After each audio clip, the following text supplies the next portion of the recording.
ఇంట ఒక తాగుబోతు, వాడు ఒక వ్యభిచారి, వాడు తాగి మూత్రం పోసుకుంటాడు. వీడు దుర్మార్గుడు. వీడికి చదువు రాదు. వీడు ఎంబీబీఎస్ శంకర్ దాదా ఎంబీబీఎస్ లాగా వీడు ఇంజనీరింగ్ ఫెయిల్ అయ్యిండు.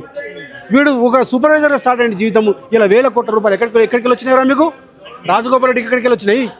కోమటిరెడ్డి వెంకరెడ్డికి వచ్చినాయి. ఎట్లా వచ్చినాయి? వీళ్ళు రాజకీయ వ్యభిచారులు. వీళ్ళు ఇక్కడ ఉండి ఈయన ఇక్కడ కాంగ్రెస్ పార్టీలో ఉంటాడు.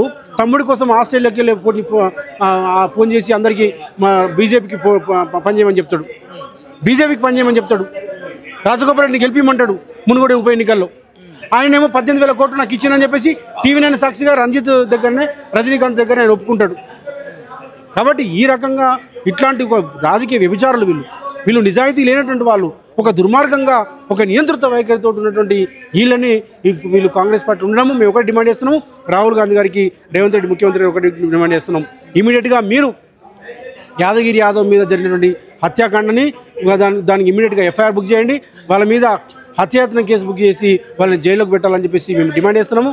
అదేవిధంగా కోమటిరెడ్డి వెంకరెడ్డిని ప్రాథమిక సభ్యత్వం కాంగ్రెస్ పార్టీ ప్రాథమిక సభ్యత్వం నుంచి తొలగించాలి.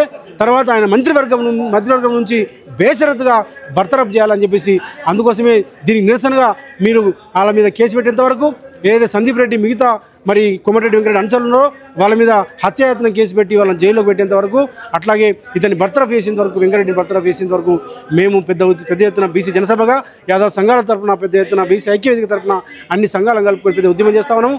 అందుకోసమే రేపు డిసెంబర్ 5వ తారీఖు నాడు మేము చలో ఎల్లమ్మగూడెం కార్యక్రమాన్ని పిలుపునడం జరిగింది. అట్లాగే అప్పటి కూడా వీరు మా డిమాండ్ నెరవేర్చకపోతే, ఇతని మంత్రివర్గం నుంచి తొలగించకపోతే, వాళ్ళ మీద కేసులు పెట్టకపోతే మేము రేపు డిసెంబర్ 10వ తారీఖు నాడు చలో గణపార్ కార్యక్రమం